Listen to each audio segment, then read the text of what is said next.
അപ്പം വേറെ ഒരു മെറ്റീരിയൽസ് ഞാൻ പഠിച്ചിട്ടില്ല. ആദ്യമായിട്ടും അവസാനമായിട്ടും പഠിച്ചത് ആപ്ലാറിന്റെ കോഴ്സ് മാത്രമാണ്. അപ്പൊ പക്ഷെ മെറ്റീരിയൽസ് ഒത്തിരി ഹെൽപ്ഫുൾ ആയിരുന്നു. നമുക്ക് ആവശ്യമുള്ളത് മാത്രമേ ഉള്ളൂ, ഒത്തിരി ഇല്ല. നമുക്ക് നല്ല ബേസിക് കിട്ടും. കാരണം എനിക്ക് 18 ഇയേഴ്സ് ഗ്യാപ്പ് ഉണ്ട് നഴ്സിംഗ് പഠിച്ചു കഴിഞ്ഞിട്ട്. ക്ലാസ് നമുക്ക് എപ്പം വേണമെങ്കിലും നമ്മുടെ ടൈം ഷെഡ്യൂൾ അനുസരിച്ച് നമുക്ക് ചെയ്യാൻ പറ്റും. പക്ഷെ ഞാൻ ഒത്തിരി എന്താ എൻഗ്ലക്സിന്റെ കോഴ്സുകൾ കേട്ടിട്ടുണ്ട്. പക്ഷെ അവരെല്ലാരും തന്നെ ഇങ്ങനെ ലൈവ് ആയിട്ടുള്ള ക്ലാസ് എടുക്കുന്നതുകൊണ്ട് നമുക്ക് ആ കറക്റ്റ് ടൈമിൽ നമ്മൾ സ്റ്റിക്ക് ഓൺ ചെയ്യണം, അല്ലെങ്കിൽ നമുക്ക് ക്ലാസ് മിസ്സാകും.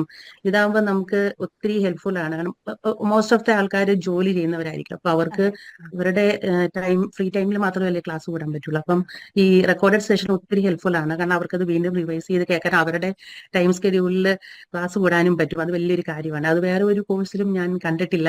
പിന്നെ മെറ്റീരിയൽസും എല്ലാം സൂപ്പർ. പിന്നെ മാമിന്റെ മോട്ടിവേഷൻ ക്ലാസ് ഓൾസോ.